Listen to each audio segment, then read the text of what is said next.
Okay, so I wanted to make this video to talk about why it's pretty much impossible to balance shooting in Age of Sigmar with the rules that they currently have. It seems pretty common to have these really powerful reinforced shooting units like long strikes or bolt boys or bow snakes or sentinels that are really unfun to play against and that are also really powerful. And Games Workshop just seems to struggle to balance these units. And I think that's because the core rules of Age of Sigmar for multiple editions now have created a shooting environment that just makes these units either very, very powerful or way overcosted. And there's sort of no space in between just because of the way that shooting works in Age of Sigmar. And to understand, you're going to have to come with me while I explain a few different points. I'm also going to criticize some of the other solutions I've seen, mainly from Stuart the Iron Gutsman. He made a video on this recently about the horrible balance of shooting in Age of Sigmar. So I want to address some of the things he said because I don't think he hits the nail right on the head. And then I'll have some solutions that I think can retain the fun for shooting and in fact make shooting more fun and allow the designers to put more power into shooting units without compromising too much on the play experience for people who aren't playing shooting, which I think at the moment the rules sort of tend to do that.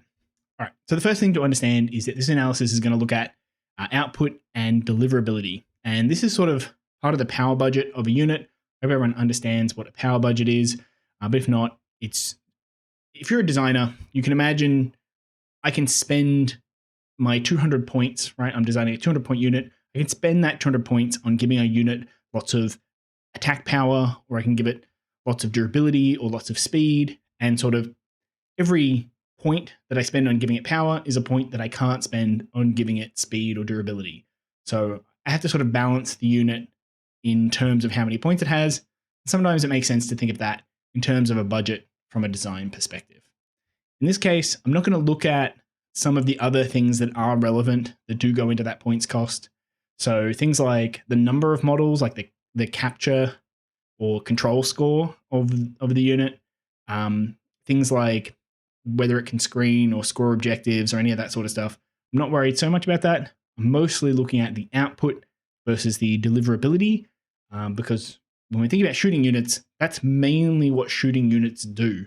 They have damage output and they put that damage output on other people or other units.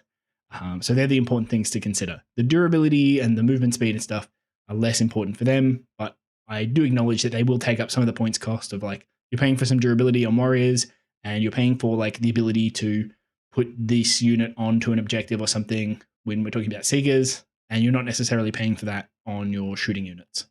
So that is relevant. All right, so what are these things? Output is just the measure of how much damage this unit does. That's pretty straightforward. And deliverability is sort of how easy it is for the person using the unit to get that damage onto enemy units and to get it onto the right enemy units, to get onto the ones that they want it onto. And generally, I think you have a graph that looks like this.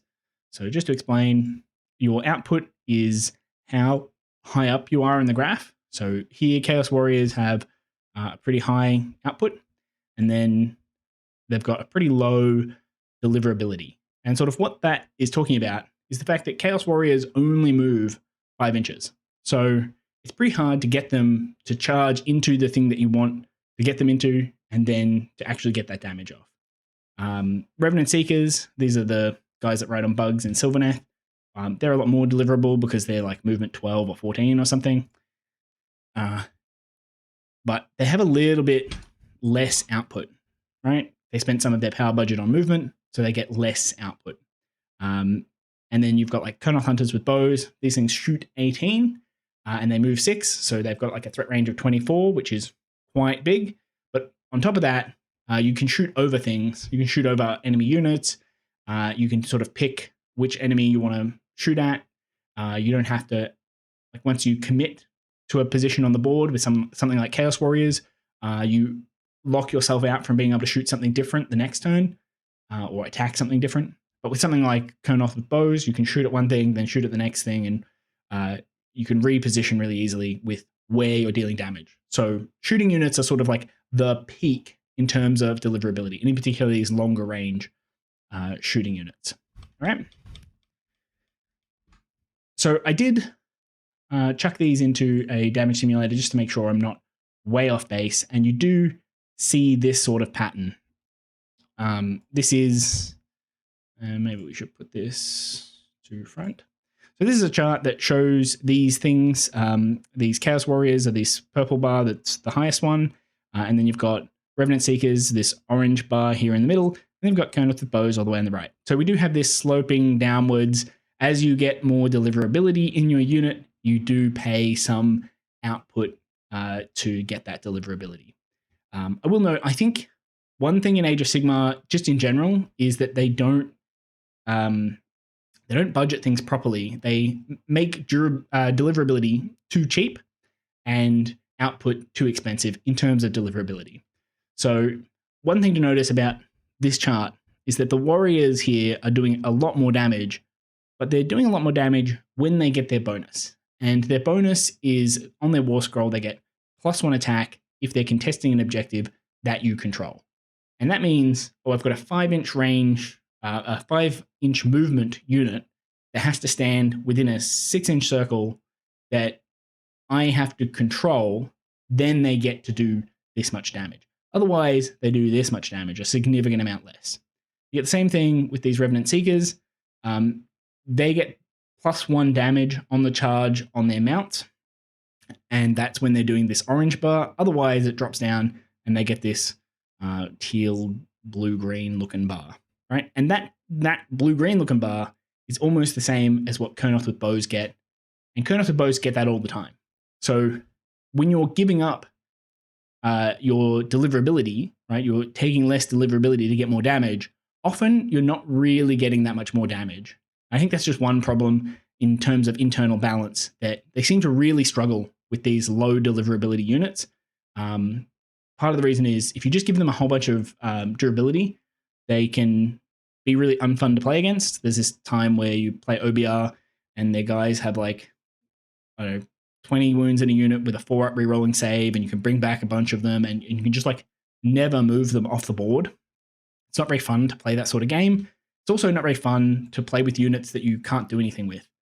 High movement, high deliverability units give the player a sense of agency and a sense of power because they can actually do things with their units. Whereas if you have really low deliverability on your units, often it just feels like your hands are tied and you can't really do anything, and you don't have much fun playing the game. So that the balance team in general shies away from low deliverability units, and they don't know how to balance them in a way that's creative and fun. And then you get armies like the new Iron Jaws that rely pretty heavily on brutes. They took away the power in Mighty Destroyers, so it only moves 3 inches now. And just in general, this army has 4 inches move, maybe plus another 3 inches. It's very slow, very not very deliverable army, and just doesn't have the stats to make up for it. There are exceptions to this. I suppose Trolls and Gits are pretty good. They've got a lot more stats to make up for their lack of deliverability there. But more frequently than not, you'll have these slow units that sort of do nothing, and you'll have these really highly deliverable units that are actually very, very usable. And that's because they make deliverability too cheap, pretty much. All right. So I want to consider why this is a problem and what it is about the movement speed and the range that actually contributes to this deliverability. So the first thing to think about, when I've got Chaos Warriors, I'm actually thinking about these things can move 5 inches, but the problem is that my opponent can also move their units. So it's not just, oh, they're really far away and I have to slowly make it to them, and eventually they will make it to them, but they're pretty slow. It's that my opponent can see the Chaos Warriors coming and they can deploy 17 inches away. And that way I can't charge them. I can't do anything to my opponent if they just deploy 17 inches away. Or another thing they could do is they could charge the Chaos Warriors and kill them. Because they're able to get so close and not be in danger from the Chaos Warriors, they could stay 17 away, and then they could move something like Revenant Seekers, 12, get a 5-inch charge, and then destroy the Warriors. So there's a lot of counterplay to Warriors. And I think that's the main thing. Especially if I want to get that +1 damage, my opponent can avoid standing on an objective, or they can only stand on an objective that they control, they can avoid me getting that bonus as well. So it's really hard for me to deliver that damage, mostly because there's lots and lots and lots of counterplay to Chaos Warriors.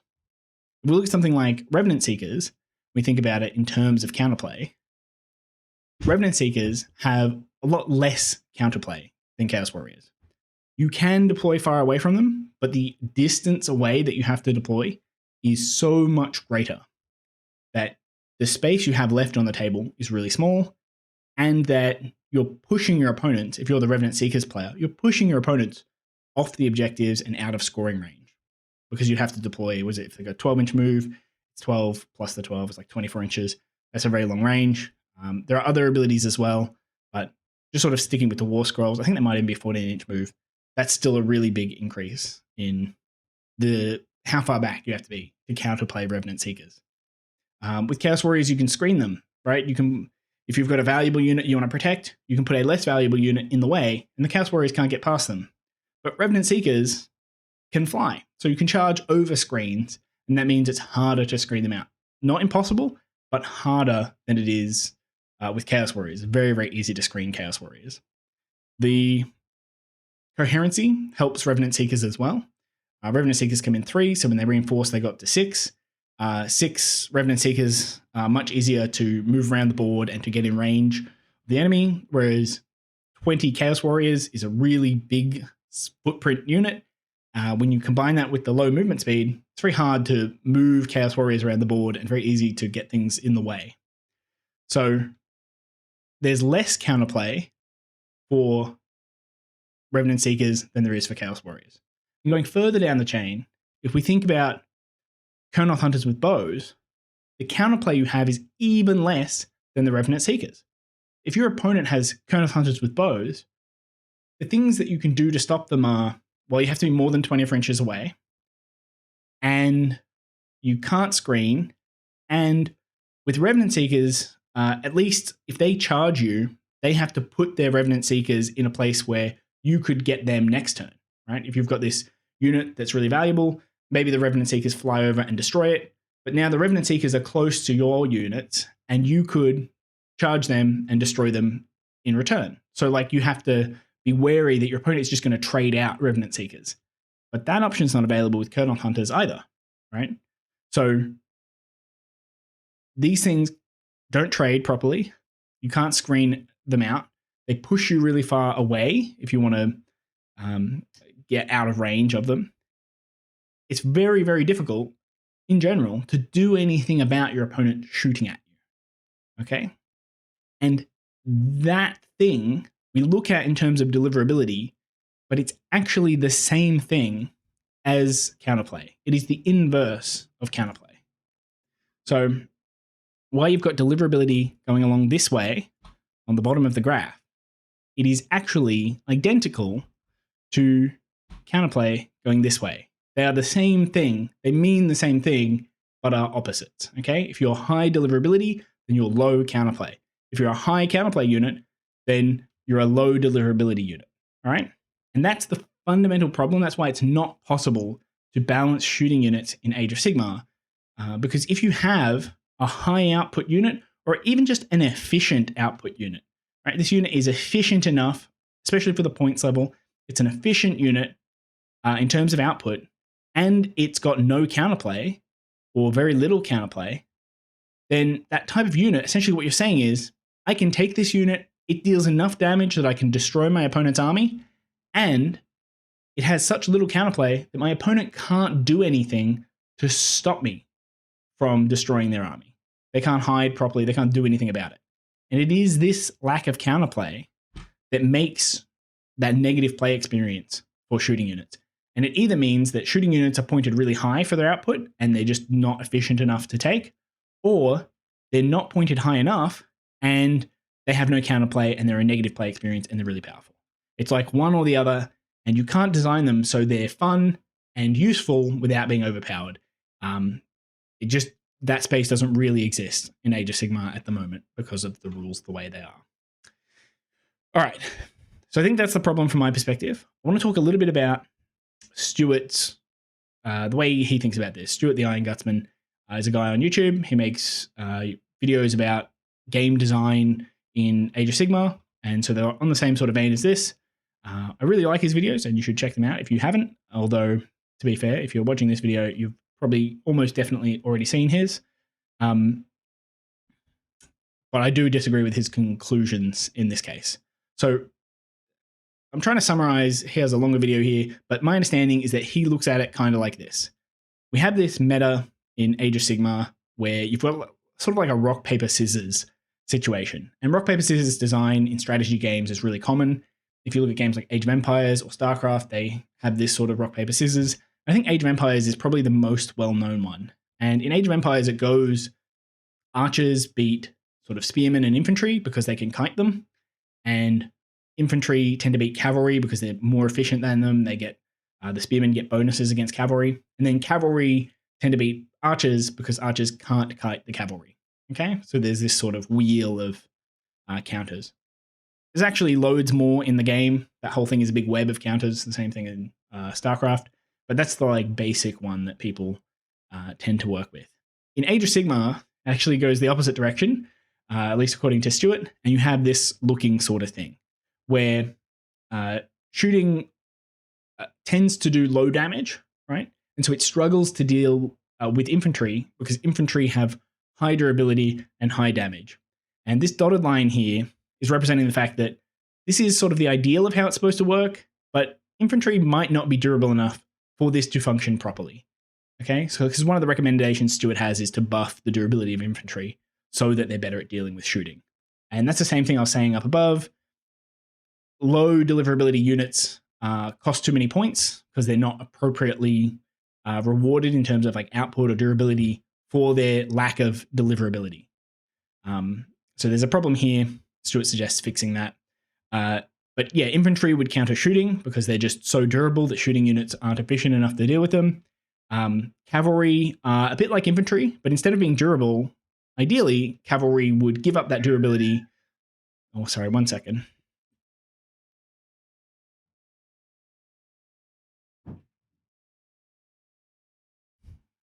Right. Yeah, so cavalry are like infantry, but instead of being durable, they would give up some of that durability to gain speed. And because they have the speed, they can get that strike first advantage. They can fight on their own terms.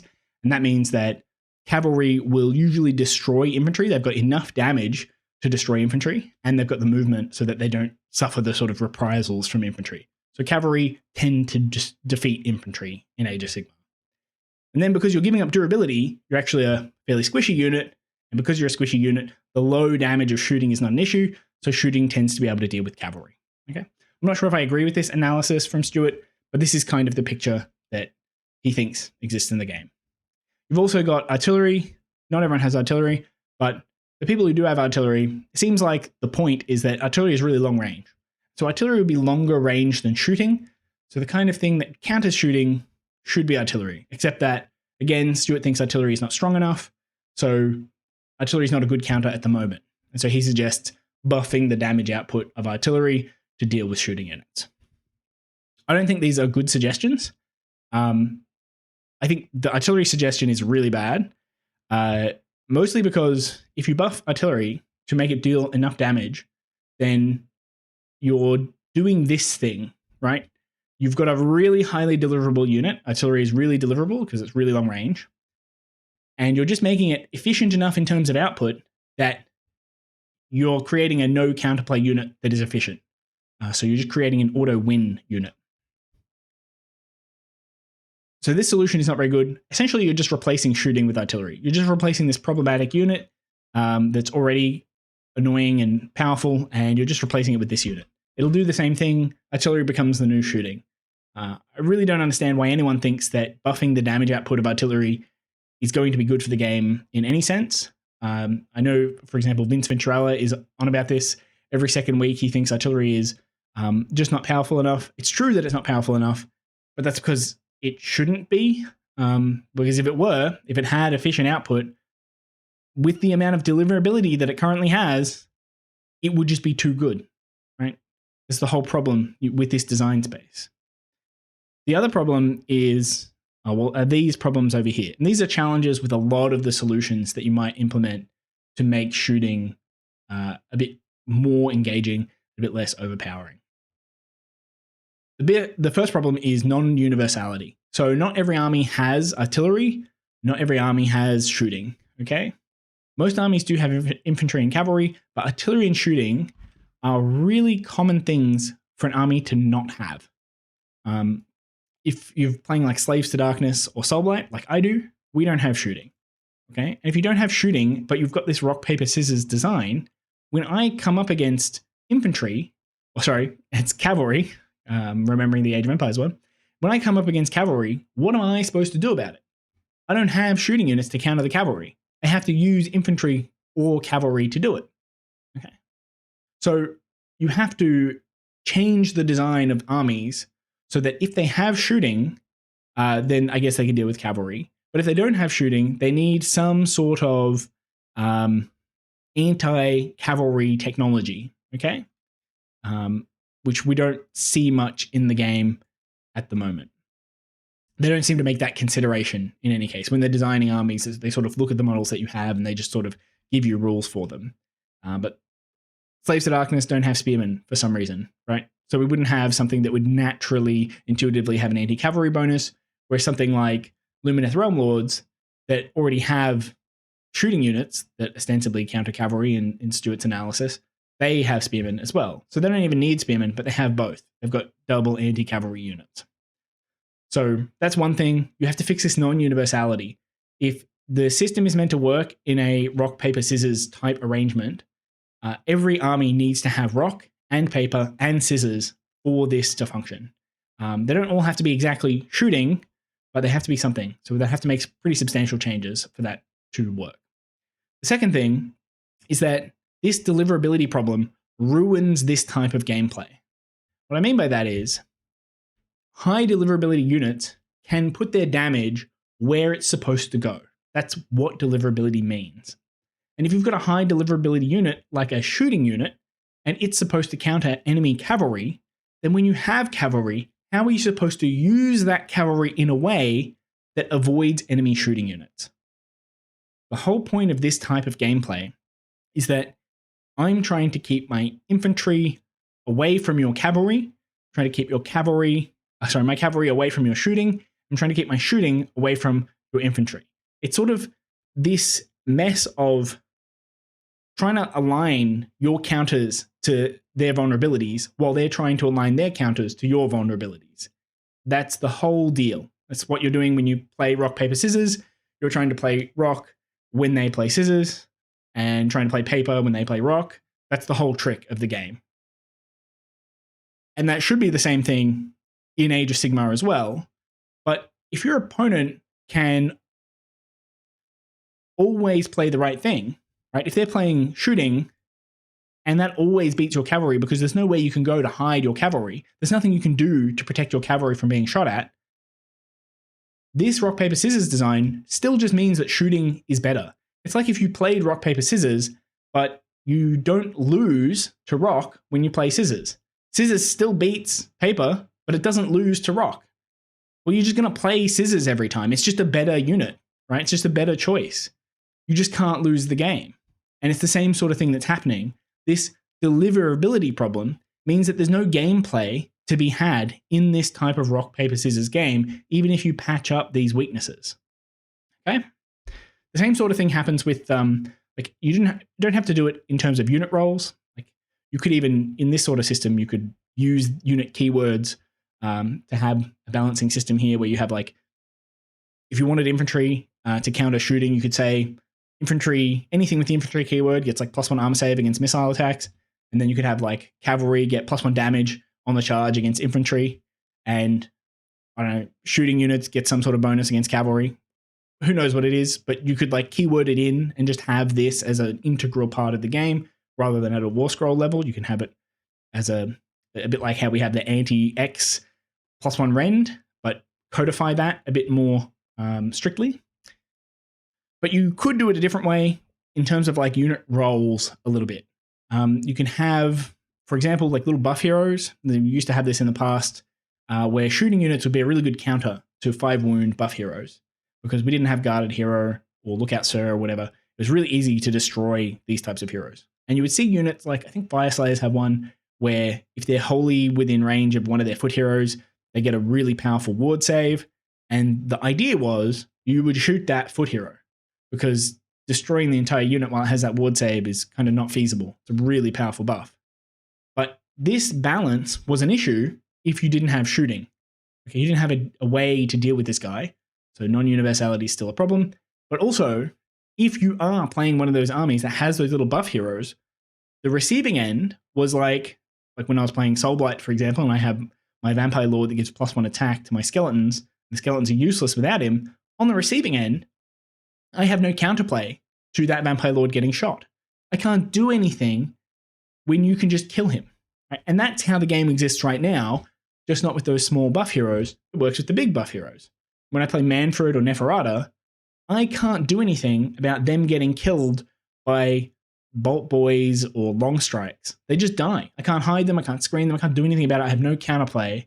So even if the role of shooting is to like do this and you balance the game around that, so armies that have these buff heroes, the buffs are absurdly powerful, and when you're playing two non-shooting armies against each other, you'll both have access to your absurdly powerful buffs.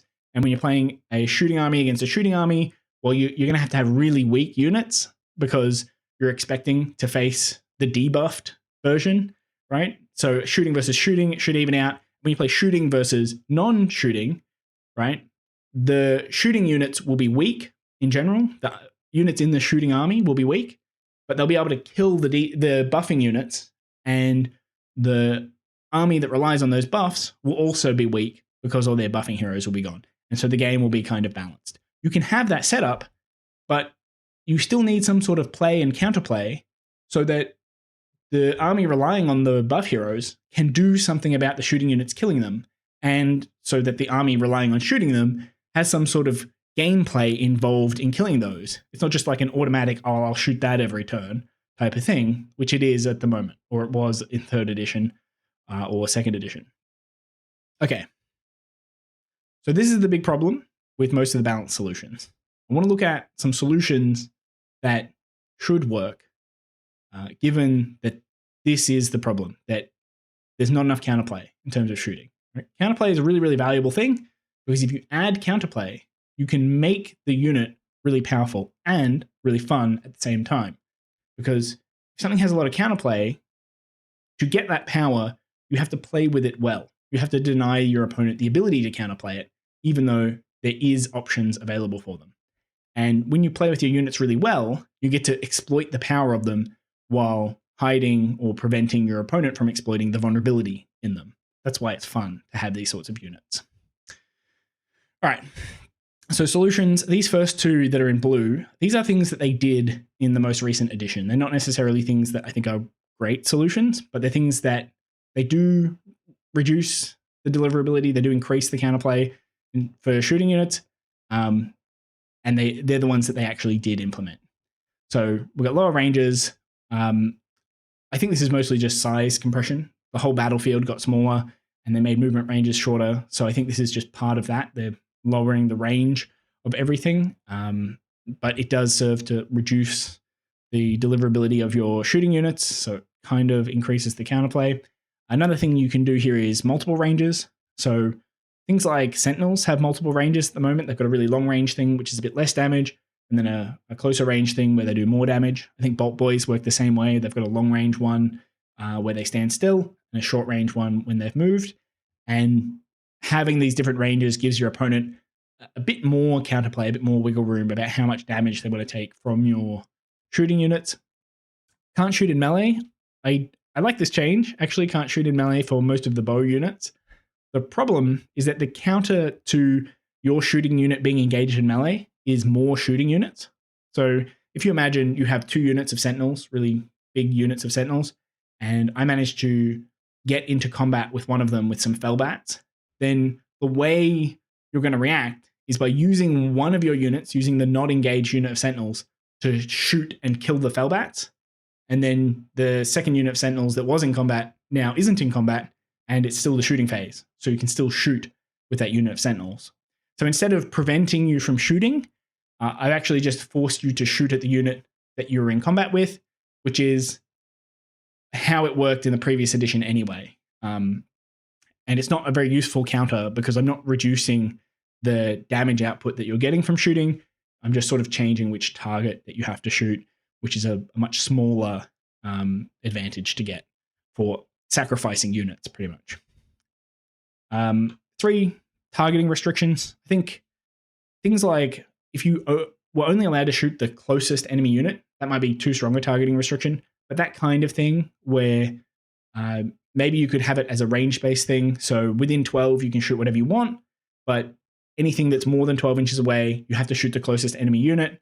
That would give your opponents some counterplay and some control over which units it is that you're getting to shoot. One thing that happens at the moment is that they create these like anti-shooting rules. For example, in Soulblight, I can get an artifact that gives my hero, they get ethereal, right? Their save can't be modified only against shooting attacks. And that would be neat, except I can't force you to shoot at him.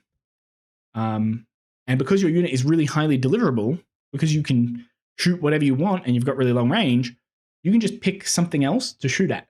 So I'm not really lowering your damage output by taking this artifact.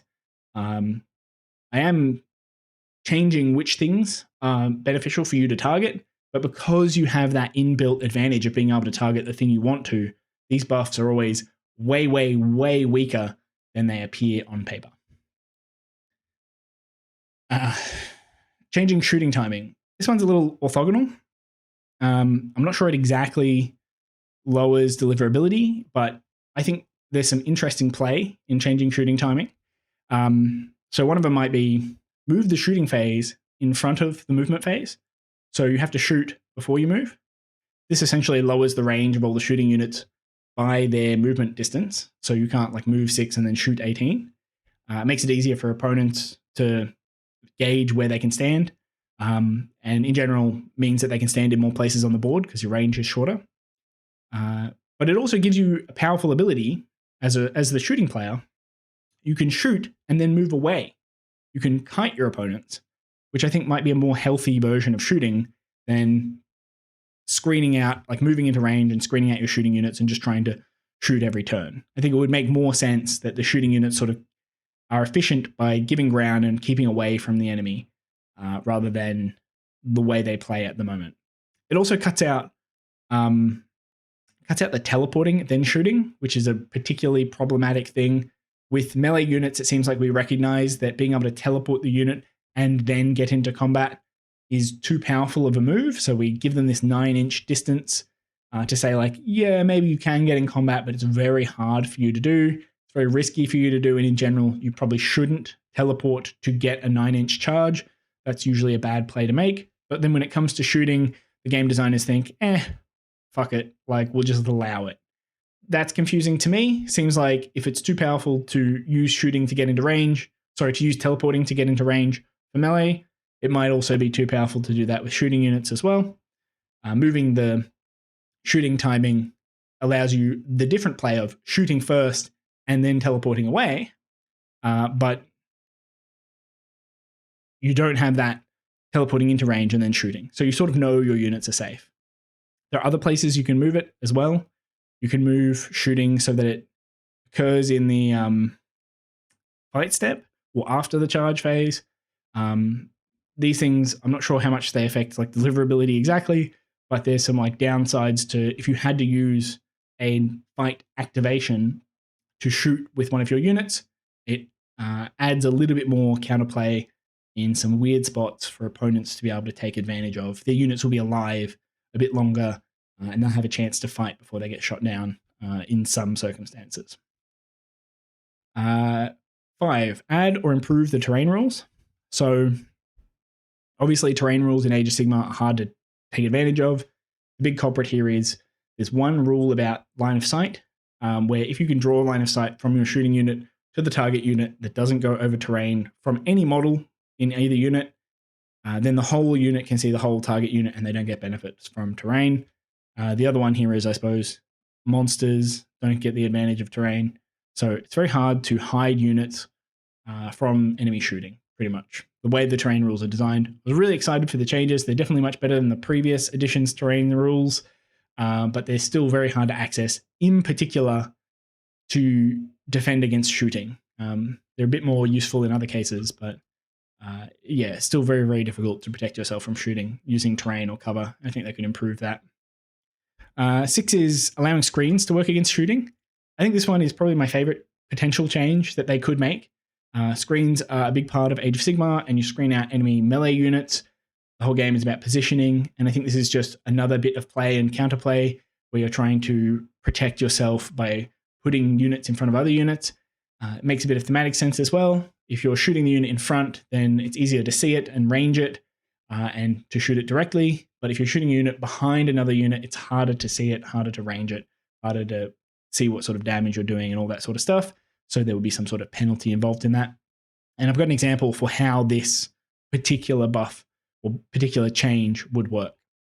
So something like this, the rule would read something like this. When drawing line of sight to a unit, if you cannot draw line of sight to that unit without passing over the base of, it should be an enemy model, or without passing over the space between two enemy models of the same unit that are within coherency range of one another, that unit is screened. Okay, so what's happening here is if you pass over the model itself, then you're screened. But if you try and pass over the space between two models that are within coherency range of each other and are from the same unit, then it also counts as being screened. So if I've got this unit here that are in red, everywhere from this front arc here, this blue unit will be protected. They'll be screened. But if you go around the back here, these two models are in the same unit, but they're not in coherency range of each other. So this space is open space, and you can shoot at this guy without him getting the screened bonus. Now, that bonus you get from being screened could be anything. It could be straight up you don't have line of sight to the guy. So this could replace like guarded hero, and you just physically have to guard your hero by screening him. It could be, yeah, you have line of sight, but you have a significant penalty to shooting at them, or any other thing, right? What they do with the screen thing, I don't mind. Just this concept of being able to put your units in front of your other units, position them together so that you can get these bonuses, I think is really helpful.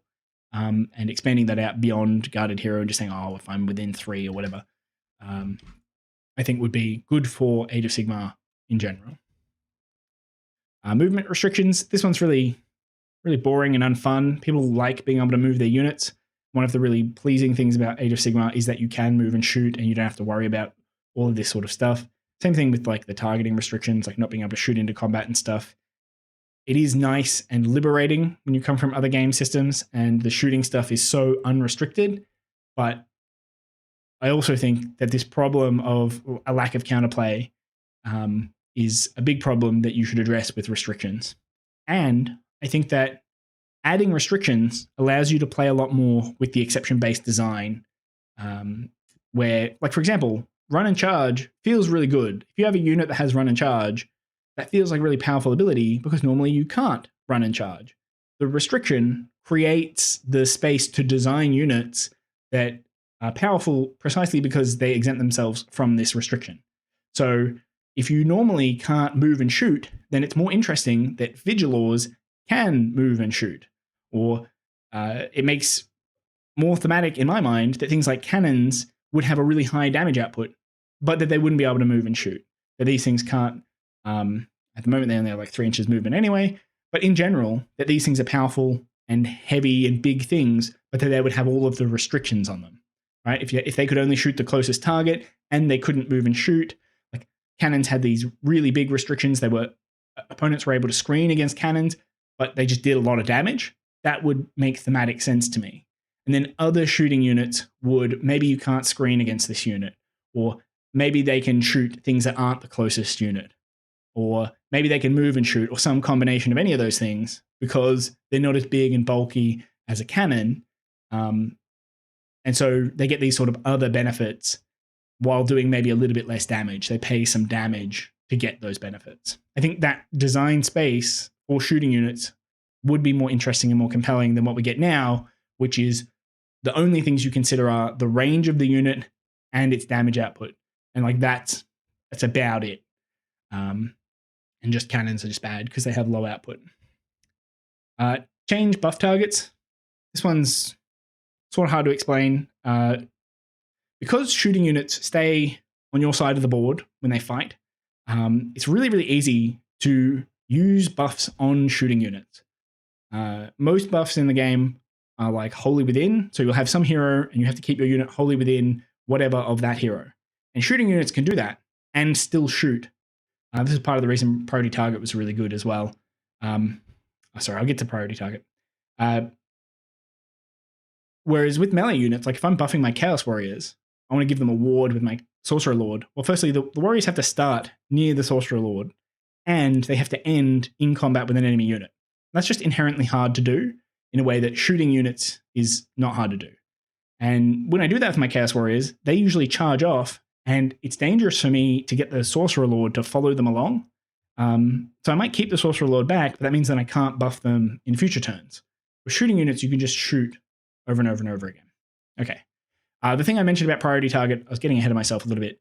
The problem with priority target was that it's very, very easy to deliver damage with shooting units. So when you get a buff that increases their damage, you have these types of high efficiency, no counterplay units. You can push a unit that is not efficient enough into a position where it just is efficient enough. So you have to be very, very, very careful about applying or allowing buffs that affect shooting units.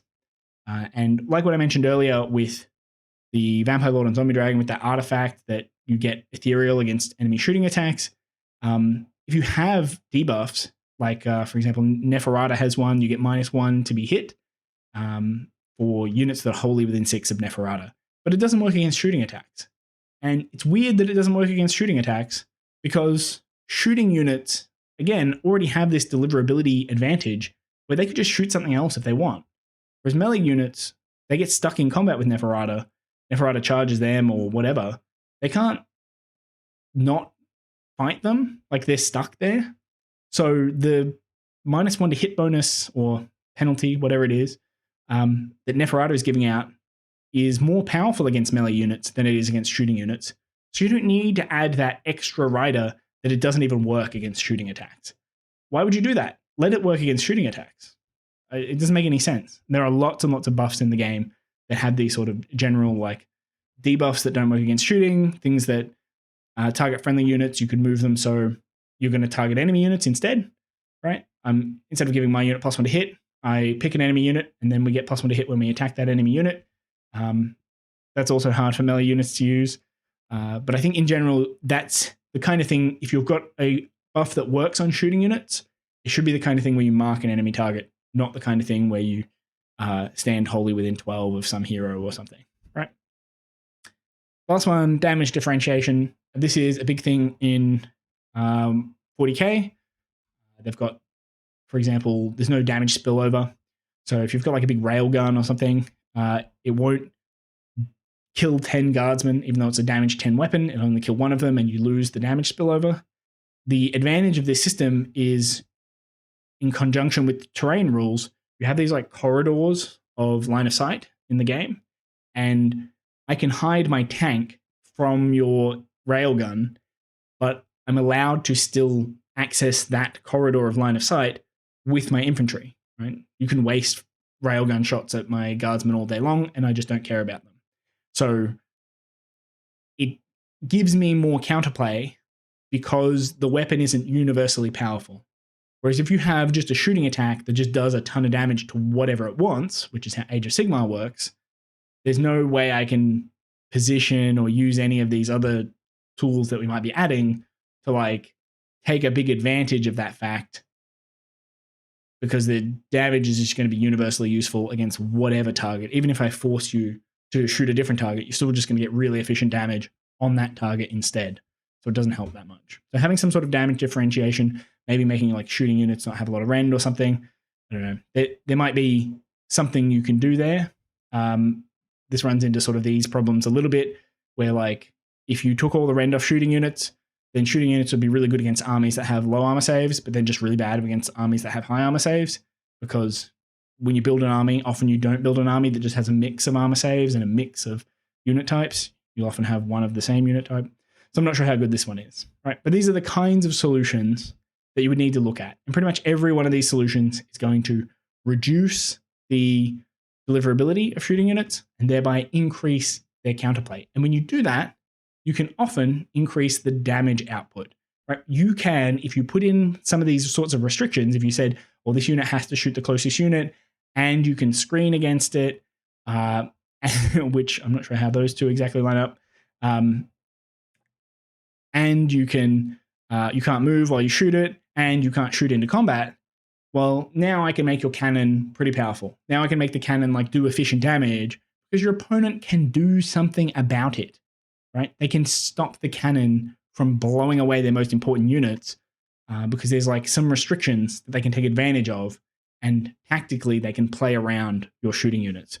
Whereas at the moment, if you made cannons really powerful, they would just be miserable to play against because what can you do about them, right?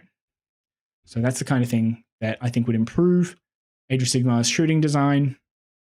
If you like this video, if you thought it was useful, please do the YouTube gratuities. I've got links for donations in the description. I'm going to be talking about, I think, the little support heroes, not the support heroes, the melee foot assassins. This problem we have with these like 5 or 6 wound heroes that are meant to go around and hit people, why they're terrible, how to improve their design, and again, why it's so difficult. You can't just buff them. I saw somebody making a video about the improvements they would make to these guys, and they're mostly just giving them more wounds and more attacks. It's not really the way to do it. There's very specific things that you could do to buff those guys. So the next video will probably be about that. And if you're interested in seeing that, please do the gratuities. All right, I'll leave it there for this one. And thank you for watching.